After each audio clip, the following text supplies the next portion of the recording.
श्री शिवाय नमस्तुभ्यम दोस्तों, मेरे चैनल ओम रूही ब्लॉग में मैं रूही मिश्रा अपने चैनल में आप सभी का स्वागत करती हूँ। महादेव की कृपा से आप सभी स्वस्थ होंगे, ये भी मैं कामना करती हूँ।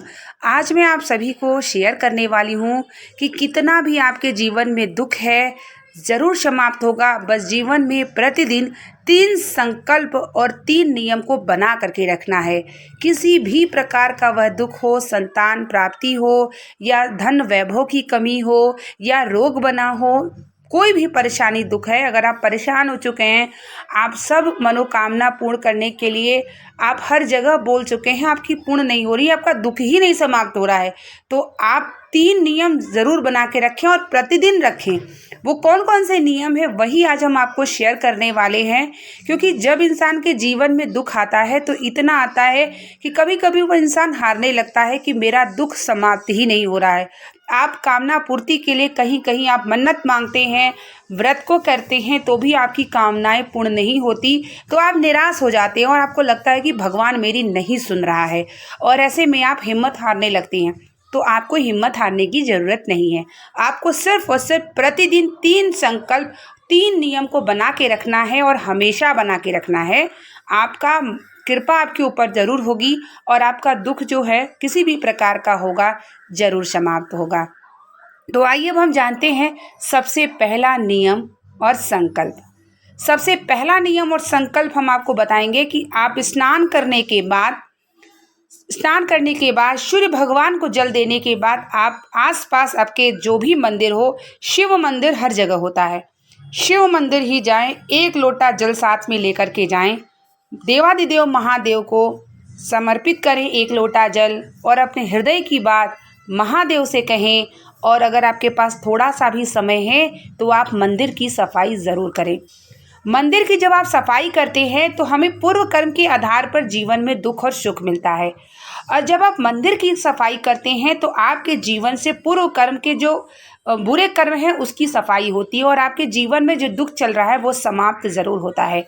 तो इसीलिए मंदिर के निर्माण में जो चढ़ी होती है भगवान की, किसी के पैरों से ना लगे, या भगवान के मंदिर थोड़ी गंदी नज़र आ रही है तो आपके पास 5 मिनट, 4 मिनट, 2 मिनट जो भी है उस मिनट में भी आप मंदिर की सफाई ज़रूर कर लें। उसके बाद निर्माण को उस स्थान पर रख दें जहाँ भगवान शिव का निर्माण रखा जाता है। उसके बाद नंदी के स्थान पर बैठें और महादेव से अपने हृदय की बात को कहें कि प्रभु मेरी ये कामना है, मैं ये दुखी हूँ, मेरी किसी भी प्रकार की आप कामना को पूर्ण करिए। ये जीवन, ये मन मैंने आपको सौंप दिया है, अब बेड़ा पार आपको करना है। ये नियम, आप किसी से कोई दुख मत कहिए। आप प्रतिदिन किसी आस पड़ोस के घर जाएंगे, अपने रिश्तेदार के यहाँ जाएंगे, वो समय आपका बर्बाद है और आपके दुख के समय में कोई नहीं आता। आप करके देखिए और आपके साथ होता भी होगा। लेकिन अगर आप अपने इष्ट आराध्य देवता के प्रतिदिन द्वार पर जाना शुरू कर देंगे, उनकी सेवा करना शुरू कर देंगे, आप कितनी भी मुसीबत में होंगे, कितनी भी दुख में होंगे, वो आपका साथ कभी नहीं छोड़ेंगे। आपको बल मिलता है, आत्मविश्वास मिलता है, भरोसा मिलता है। दुख किसी भी प्रकार का होगा, करके ज़रूर देखिए और मैं स्वयं करती हूँ तभी मैं आपको भी शेयर कर रही हूँ। प्रतिदिन भगवान के द्वार पर ज़रूर जाइए, 1 लोटा जल समर्पित करिए और मंदिर की थोड़ी सफाई ज़रूर करिए। दूसरा है कि हमें पार्थिव शिवलिंग का निर्माण, पूजन, विसर्जन प्रतिदिन करें। अपने घर के मंदिर में आप कर सकते हैं। आप जैसे घर के गमले लगाए होंगे किसी भी वृक्ष का, वहाँ पर भी आप लिंग की आकृति को बनाएं और जब आकृति को आप बनाएंगे तो आपका जो दुख होगा, जो भी दुख होगा, ये आप स्वयं जानते होंगे, उस दुख को बोलते हुए पार्थिव शिवलिंग का निर्माण करें, विधि विधान से शिव जी की पूजन करें और तुरंत 15 मिनट बाद विसर्जन कर दें। ये नियम आपको प्रतिदिन बना के रखना और ये स्वयं मैं भी नियम बना करके रखी हूँ। देखिए जीवन में सबके दुख और सुख चलता है, कोई ऐसा व्यक्ति नहीं है जो दुखी नहीं है। हर इंसान दुख और सुख दोनों भोगता है पूर्व कर्म के आधार पर। कोई ये कह दे कि मेरे जीवन में दुख आता ही नहीं, तो ऐसा असंभव है, क्योंकि ये मनुष्य तन है और हमें अपने कर्म के आधार पर इस जीवन में दुख सुख मिलता है।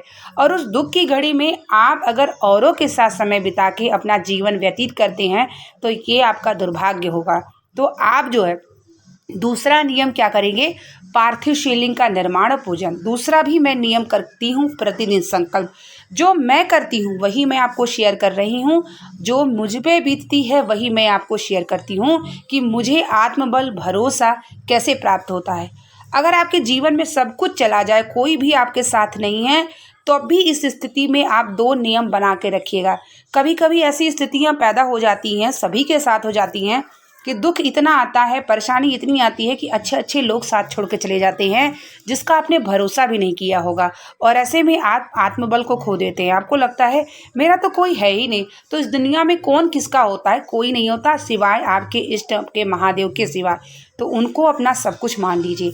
दूसरा आपको नियम बना के रखना है, क्योंकि समय समय पर भगवान प्रभु श्री राम ने रामेश्वरम शिवलिंग की उत्पत्ति की, प्रभु श्री कृष्ण ने शिवलिंग की उत्पत्ति की, माता पार्वती ने शिवलिंग की उत्पत्ति करके महादेव को प्राप्त किया, माता अंजना ने पार्थिव शिवलिंग पूजन करके हनुमान जी को प्राप्त किया। तो आप इस पृथ्वी लोक में कैसे भी दुख होगा, कैसे नहीं आपका दुख समाप्त होगा, आप करके ज़रूर देखिएगा। 2 नियम आपको दूसरा ये बना के रखना है और प्रतिदिन बनाना है, एक दिन भी आपको नहीं छोड़ना है 2 नियम को, जो पार्थिव शिवलिंग पूजन विसर्जन में बता रही हूँ। तीसरा आपको बता रही हूँ, तीसरा ध्यानपूर्वक सुनिएगा। तीसरा आपका नियम है गौ माता। आपके घर की रोटी जो भी आपके घर में हो, गौ माता को ज़रूर खिलाएं और उनके पूँछों को स्पर्श करें। पूँछ की जो उठी हुई हिस्से होती है वहाँ पर स्पर्श करें। वो माता लक्ष्मी की स्थान होता है। पूँछ और गोबर और जो उठा हुआ स्थान होता है पीछे का, वहाँ माता लक्ष्मी विराजती हैं और वहाँ पर स्पर्श करके धन समृद्धि की कमी अगर होती है तो वो समाप्त होती है।